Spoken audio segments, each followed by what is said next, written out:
Well, look, if you're talking about my press conference where Yes, it's the last few days have been very emotional for our department. We lost a man that when people see the things that I've been able to see in my role as a police chief, when people have a complete appreciation and understanding of what this mortally wounded man did, they will have a clear picture of the angst, the anger, the sadness, and the emotional roller coaster that we've been through. Chief Finner and I got to see Chris at the hospital after he was pronounced. We got to see a man that's just hours before was looking like these wonderful, hard-charging crime fighters, and we saw a man that was taken from us by a coward. And cowardice in this country runs the gamut on both sides of the spectrum. But like I said Monday, you know, we live in a society where our police officers are stuck in the middle between two extremes. The extreme on the left where it seems everybody's fallen in love with coddling violent criminals, where there seems to be more a focus on the crooks than there is on the victim. And on the right, where we're more focused on guns and gun rights than taking out the emotion and using our common sense. And my common sense tells me that life's about consequences. And when you're going out robbing, assaulting, beating people, murdering people, you need to pay the consequences and not having the revolving justice that we're having not just here but around the country because of activist judges. Then on the right, my common sense tells me that when a man is beating a woman just because he's a girlfriend, they should not be able to go out and buy a gun. It's very simple. And that's what's going on in our country. We've lost common sense. But the rest of this week is going to be about a fallen hero. The rest of this week will be about telling the story of a man, Christopher Brewster, that in the times that we've been spending with his beautiful family, his wife, his mother, his father, his sisters, we're learning that the character of that man is a character that we should all aspire to be. That the courage of that man is something we should all aspire to be. And so my emotions got the best of me yesterday. You know, I'm not sure that maybe it was the time, but I had a lot of anger, and that anger is still here. And so, and I think I piss off the left and the right on a regular basis. So that means I'm probably in a good spot in terms of what I think about what's going on in our country. And can you give us some guidance on what you can say about safety vests? You know, I briefed these are the people that matter most. They're the ones that have to worry. Their families are worried. We know that it's public. The DA and I have been consulting. It is public that we are worried. We have concerns about 2 to 3 potential defects in terms of penetration and I talked to the family yesterday, briefed him on it in his vest. And the question that we have to now solve, and we're in consultation with the ATF, reaching out to NIJ, the National Institute of Justice, that actually hired scientists to establish standards. Our investigation, we need to determine whether we're looking at the round and manipulation of the round by our suspect to defeat a ballistic vest that our officers wear, or are we looking at a vest that failed to meet manufacturer specifications?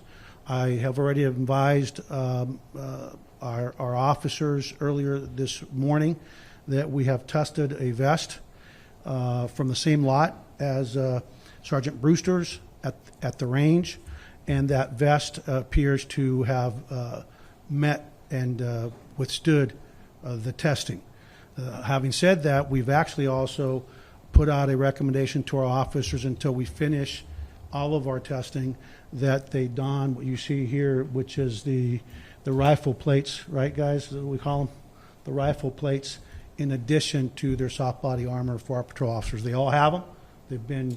I'm proud of the fact that our department, our mayor, Sylvester Turner, and our council has invested, and our community has invested in providing them with that equipment. So other than that, I don't think it'd be appropriate for me to comment further, but I do look forward to finishing our journey to justice, our journey to eternal glory for our fallen brother, and that's what our focus is going to be, not just the rest of this week, but through May, which will include, you all know in May we have Peace Officer Memorial Month, which will include memorials in Austin, where his name will be added to the fountain, the National Memorial. We're already making plans to make sure that the Houston Police Department is heavily represented at that National Memorial. It would also include a contingency of officers to the Texas State Memorial, where his name will be there for eternity. And it will lastly conclude with the adding of his name at what I think is a beautiful testament to the sacrifice of the 115 members of the Houston Police Department and the families of the 115 members of the Houston Police Department have paid the ultimate sacrifice. And they'll be added to the memorial here at Memorial Park. So the journey to eternal glory and honors will continue. It will not end Thursday. It will go into through May, and it will go out through the history of this department, because we don't forget our fallen. We don't. We just don't do that. When we talk about family, we talk about family in the good times and in the bad times. So, anything else? Podría decirlo en español lo que ha mencionado. Yo sé que usted estaba muy molesto ayer y tenía muchas emociones, pero expuso una situación que es real con las armas de fuego. Mira, acuérdese que my officers are not a serial number to me. They're not a badge number. They're not a blank canvas. They're my family. And so when they go down, I get pissed. If you can't figure out why I'm pissed, shame on you.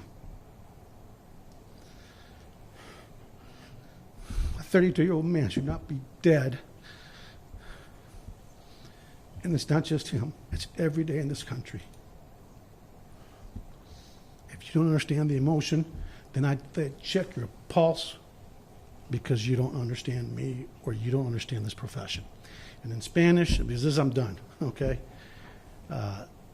Estamos bien enojados porque sabemos que perdimos un héroe, y ayer mis emociones me da genio, porque a la izquierda tenemos estos jueces y estas personas que no quieren llevar la cuenta al delincuente violento. Y mi mamá me enseñó a mí que si haces algún mal daño, tienes que pagar. Si rompes un plato, tienes que pagar. Y tenemos muchos oficiales en este país, en esta ciudad, en este condado, en este estado, que están perdiendo su vida y están poniendo su vida en peligro. These men and women went after wanted fugitives. Deputy Dhaliwal, that was a wanted fugitive that killed him. They are heroes, and we're going to stand up for them. Y estamos con genio, porque a la izquierda es vamos a no llevar las personas a la cuenta, y a la derecha es los armas de fuego son más importantes.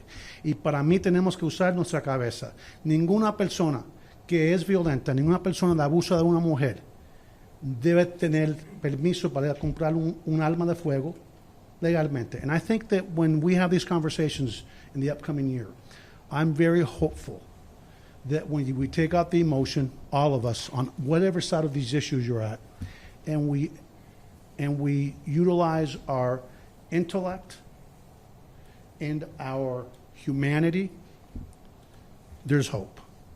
There's hope of progress.